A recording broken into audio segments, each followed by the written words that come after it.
Hi everyone, I'm Nadia, and in today's video I'm going to be sharing a couple of ways that you can work with eco resin. The first way is going to be a bit Terazzo inspired. This is an odorless casting powder and all you have to do is add water, so this is a great alternative to epoxy resin. You can demold it in just 30 minutes and its full cure time is 2 hours. And I'll have all these products linked in my description. It comes with a manual with everything you need to know on how to use it, and it's a 3:1 ratio by weight, so you will need a small kitchen scale. So because it's a 3:1 ratio, I'll be adding 300 grams of the casting powder and 100 grams of water.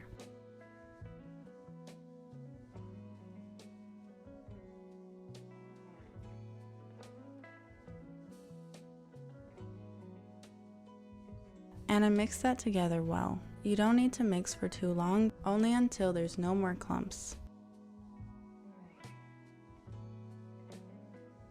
I'm going to be adding in some different colored small pebbles, so first I'm taking some small green pebbles and pouring it directly into the magic pour. Then I add in some small blue pebbles, followed by these blue tinted glass pieces. And lastly, these are some pebbles that we've collected from the beach. And I'm giving that a good mix.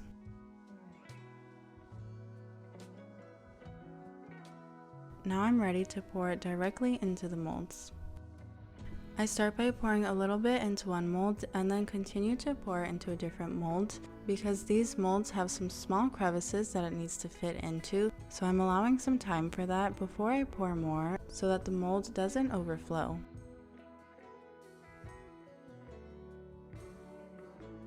And I'm missing just a little bit for this one mold, so I decided to mix in some more, and I'm also adding in a new mold. The really cool thing about this is that you don't need to worry about air bubbles at all. It's heat proof and non-flammable, so it's also great to use for making coasters, candle holders, and more. Because this casting powder isn't water resistant, it can be sealed with varnish, acrylic, or a wax sealer. As I mentioned, it can be demolded in just 30 minutes, but I was a little busy and I came back to demold the next day.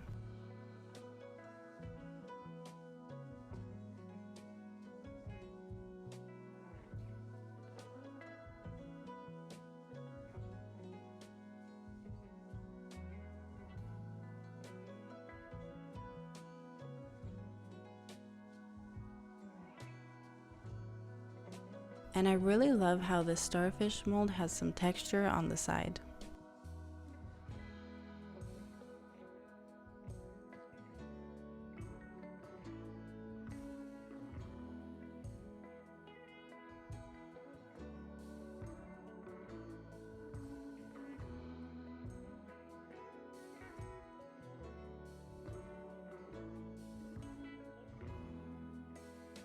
I'm really satisfied with how these turned out, and I really love the texture. It's very similar to ceramic.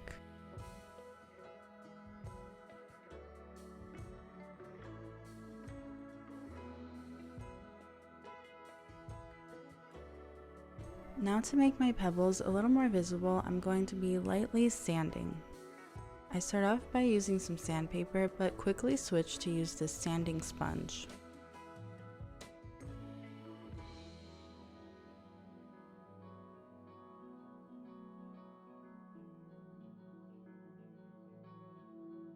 I wipe away any of the dust with an alcohol wipe. And you want to be sure to follow the same safety precautions as you would if you're working with epoxy resin, so it's a good idea to have on a respirator mask, and this is because you can breathe in those small dust particles not only here while sanding, but while you're adding in your casting powder with your water as well. And I am also wearing nitrile gloves.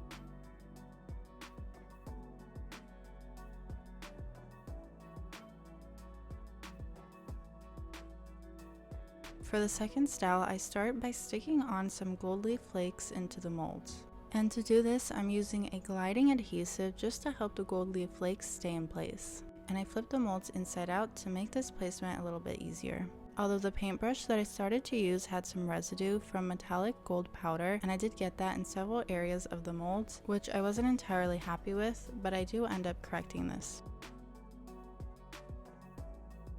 Once that's ready, I flip the molds back into place and I mix in my magic pour. Again, I mixed in 300 grams of the casting powder and 100 grams of water, and I mixed that together well. Then I decided to add a little bit of mica powder to achieve a very pastel blue shade, and I'm using Let's Resin's mica powder in the shade Sky Blue. And any shade of mica powder is great to use with this if you're aiming for a pastel shade, though if you want to achieve more vibrant colors, then you're better off using a different type of pigment.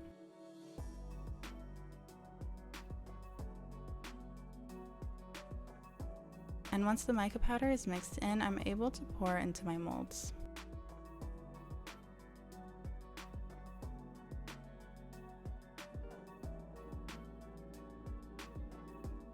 I came back around half an hour later and I was able to demold.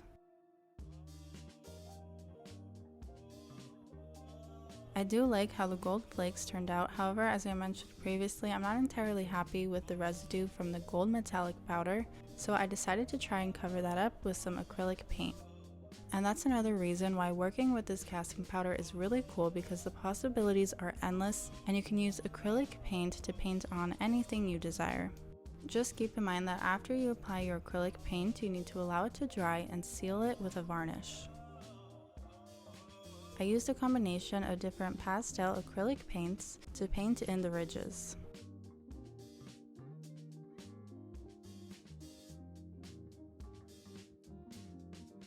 Now I'm using Let's Resin's white acrylic marker to add a little bit more definition into these lines.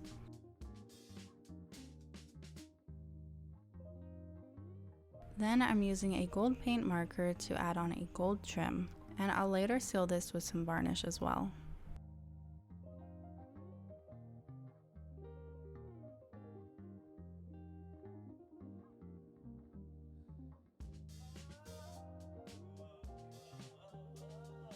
Now I'm taking some stick-on pearls, but they won't stick well enough on their own, of course, so I'll be using some super glue.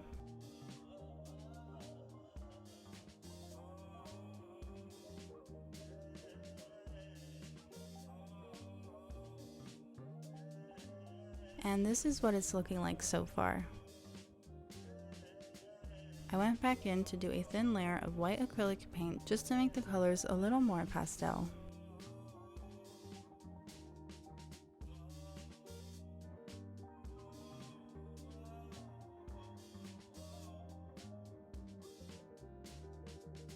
And now I'll be painting into my starfish dish as well. I start off with a light orange acrylic paint as the base.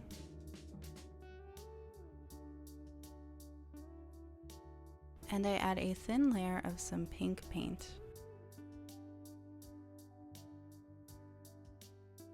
Followed by a light purple in the center.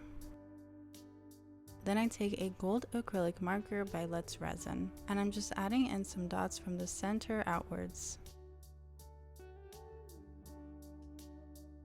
I allow that to dry, and then I take a white acrylic marker and fill in the small area in the center, and again add in some small dots.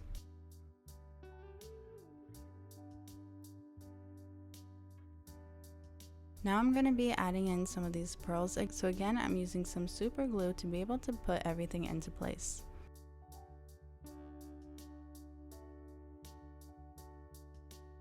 If you're enjoying this video, make sure to let me know by leaving a like or a comment below with your thoughts.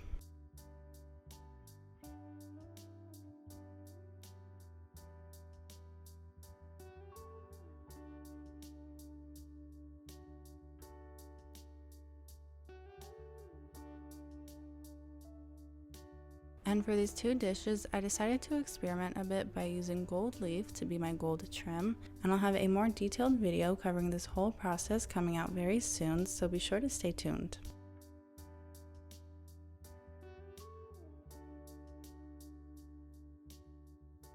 And here's the final product.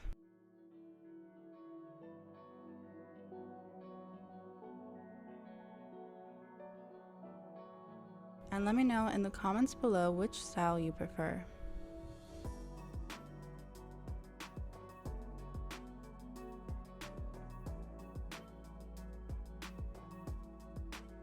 Thank you guys so much for watching. If you liked this video, subscribe to see more videos like this in the future. Follow me on my Instagram, Summer Girl Designs, and my mom's Instagram, Wild Heart Resin Art.